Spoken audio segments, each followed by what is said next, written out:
Hi നമസ്കാരം. അപ്പോൾ ഞാൻ കഴിഞ്ഞ വീഡിയോയിൽ പറഞ്ഞിട്ടുണ്ടായിരുന്നു എവേഴ്സ് ടൂത്തിനെ പറ്റിയിട്ടാണ്. അപ്പോൾ ആ എവേഴ്സ് ടൂത്തിൻ്റെ ട്രീറ്റ്മെൻറ്റ് പ്ലാൻ ഞാൻ ഈ വീഡിയോയിൽ പറയാമെന്നാണ് പറഞ്ഞത്. അപ്പോൾ ആ വീഡിയോയിൽ നമ്മൾ ഡെൻറ്റിസ്റ്റിൻ്റെ അടുത്ത് വരെ എത്തിയിട്ടുണ്ടായിരുന്നു. ബട്ട് അതിൻ്റെ ബാക്കി കാര്യങ്ങൾ നമ്മൾ പറഞ്ഞിട്ടില്ല. അപ്പോൾ നമ്മൾ ഡെൻറ്റൽ സർജൻ്റെ അടുക്ക് എത്തിക്കഴിഞ്ഞാൽ അവർ ഫസ്റ്റ് എക്സാമിൻ ചെയ്യും. പിന്നെ നമ്മളുടെ ചുറ്റുമുള്ള ഒരു അതർ ടൂത്ത്, പിന്നെ ഗംസ് ഒക്കെ നമ്മൾ തറലി എക്സാമിൻ ചെയ്ത് നമ്മൾ എക്സ്റേ എടുക്കും. എക്സ്റേ എടുത്തതെന്ന് വെച്ചാൽ എന്തെങ്കിലും നമുക്ക് ഉള്ളിലെ കാര്യങ്ങൾ നമുക്ക് കാണാൻ പറ്റില്ല. അപ്പോൾ എക്സ്റേ എടുത്തു കഴിഞ്ഞാൽ എന്തെങ്കിലും എല്ലിന് ഫ്രാക്ചർ ഉണ്ടോ, അല്ലെങ്കിൽ വേറെ ഏതെങ്കിലും ടൂത്ത് ഫ്രാക്ചർ ആയിട്ടുണ്ടോ എന്നൊക്കെ നമുക്ക് എക്സ്റേയിലൂടെ മനസ്സിലാക്കാൻ പറ്റുന്നതാണ്. അപ്പോൾ എക്സ്റേയിൽ ഒരു പ്രോബ്ലം ഇല്ല എന്ന് നമ്മൾ കണ്ടു കഴിഞ്ഞാൽ നമ്മൾ റീഇംപ്ലാന്റേഷൻ പ്രൊസീജിയർ സ്റ്റാർട്ട് ചെയ്യും.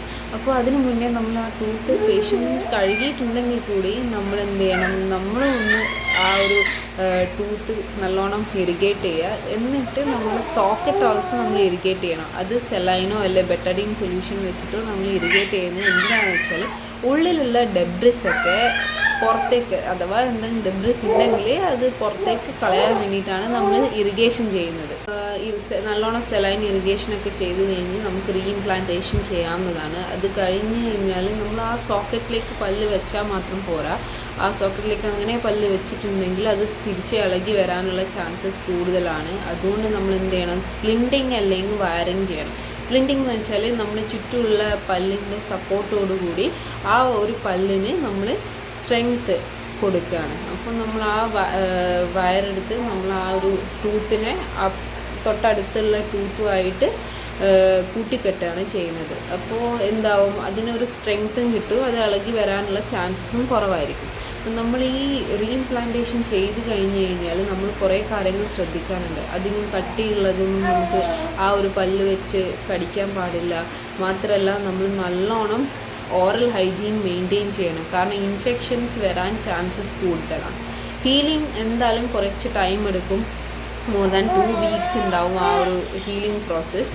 പിന്നെ നമ്മൾക്ക് ഈ പല്ല് വെച്ചതുകൊണ്ട് മാത്രം കാര്യമില്ല, അത് റീഇവാലുവേഷനും റെഗുലർ ഡെൻ്റൽ ചെക്കപ്പും നടത്തണം. കാരണം എന്ന് വെച്ചാൽ നമ്മളിപ്പോൾ പുറത്തേക്ക് വന്ന ആ പല്ലിനെ നമ്മൾ തിരിച്ച് വെച്ചിട്ടാണുള്ളത്. അപ്പോൾ അതിന് ഇൻഫെക്ഷൻ വരാനും തിരിച്ച് ഇളകി പോകാനൊക്കെ ചാൻസസ് ഉണ്ട്. അപ്പോൾ നമ്മൾ ഇൻ്റർവെൽ മീൻസ് ഇടയ്ക്കിടയ്ക്ക് നമ്മൾ ആ ഒരു ചെക്കപ്പ് നടത്തുകയാണെങ്കിൽ നമുക്ക് മനസ്സിലാവും ഇൻഫെക്ഷൻ വരുന്നുണ്ടോ അല്ലെങ്കിൽ അത് സ്ട്രെങ്തനിങ് ആവുന്നുണ്ടോ എന്നൊക്കെ നമുക്ക് മനസ്സിലാവുന്നു. നമ്മൾ ആൻറ്റിബയോട്ടിക്സ്, ഡെൻ്റൽ സർജൻ നിങ്ങൾക്ക് ആൻറ്റിബയോട്ടിക്സും പെയിൻ കില്ലേഴ്സും തരുന്നതാണ്. അത് ആ ഒരു പ്രോപ്പർ ഡോസേജിൽ നമ്മൾ ആ തരുന്ന ട്വൈസ് ആണെങ്കിൽ ട്വൈസ് നമ്മളത് ഡെയിലി കഴിക്കേണ്ടതാണ്. കാരണം എന്തെങ്കിലും ഒരു ഇൻഫെക്ഷൻ്റെ ചാൻസസ് ഉണ്ടെങ്കിൽ ആ ഒരു ആൻറ്റിബയോട്ടിക്കിൽ അത് പോകുന്നത്. പ്ലാന്റേഷനൊക്കെ കഴിഞ്ഞ് കഴിഞ്ഞാൽ മാത്രം കാര്യമില്ല.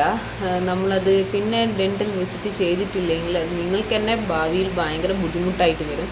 അപ്പോൾ നമ്മൾ റെഗുലർ ആ ഒരു ഡോക്ടർ അല്ലെങ്കിൽ ഡെൻ്റൽ സർജൻ നിങ്ങളോട് പറഞ്ഞ ടൈമിനുള്ളിൽ നിങ്ങൾ ഇടയ്ക്കിടയ്ക്ക് പോയിട്ട് ഡെൻ്റൽ വിസിറ്റ് നടത്തുക. എന്തുകൊണ്ടാണെന്ന് വെച്ചാൽ ഇതിൽ നിന്ന് നമ്മൾക്ക് എന്താ മനസ്സിലാവുക, എന്തെങ്കിലും ഇൻഫെക്ഷൻ ഉണ്ടോ അല്ലെങ്കിൽ അത് ഹീലാവുന്നുണ്ടോ എന്നൊക്കെ നമുക്ക് ആ ഒരു ഡെൻ്റൽ വിസിറ്റിൽ നമുക്ക് മനസ്സിലാവും. പിന്നെയെന്ന് വെച്ചാൽ വൈറ്റാലിറ്റി ടെസ്റ്റ്. അതെന്തിനാണ് ചെയ്യുന്നതെന്ന് വെച്ചാൽ നമ്മൾ പല്ല് ഡെഡ് ആയിട്ടുണ്ടോ അല്ലെ പൾപ്പൽ നെക്രോസിസോ അല്ലെങ്കിൽ ഒക്കെ ടൂത്ത് വൈറ്റലാണ് എന്ന് വെച്ചാൽ ബ്ലഡ് സപ്ലൈ ഉണ്ട് ഇപ്പോഴും എന്ന് നമുക്കറിയാൻ വേണ്ടിയിട്ടാണ് ആ വൈറ്റാലിറ്റി ടെസ്റ്റ് ചെയ്യുന്നത്. അപ്പോൾ ആ വൈറ്റാലിറ്റി ടെസ്റ്റിൽ ടൂത്ത് ഡെഡ് ആണ് എന്ന് നമുക്ക് മനസ്സിലാക്കി കഴിഞ്ഞാൽ നമ്മൾ ഒബ്വിയസ്ലി ചെയ്യേണ്ട ഒരു കാര്യമാണ് റൂട്ട് കനാൽ.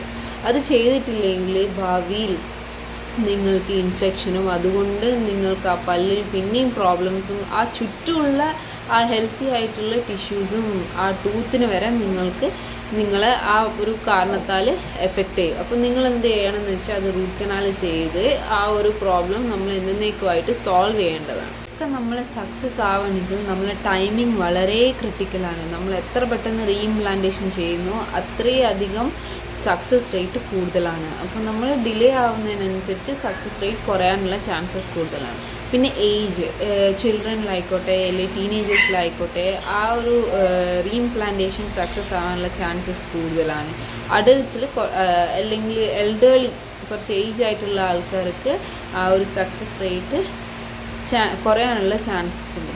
പിന്നെ നമ്മൾ ഓറൽ ഹൈജീൻ, റീഇംപ്ലാന്റേഷൻ ചെയ്ത് കഴിഞ്ഞാൽ ഓറൽ ഹൈജീൻ, പിന്നെ നമ്മളുടെ ആ റെഗുലർ ഫോളോ അപ്പ്, ഇതൊക്കെ നമ്മളുടെ ആ ഒരു റീഇംപ്ലാന്റേഷൻ സക്സസ് ആക്കാനുള്ള ചാൻസസ് കൂടുതലാണ്.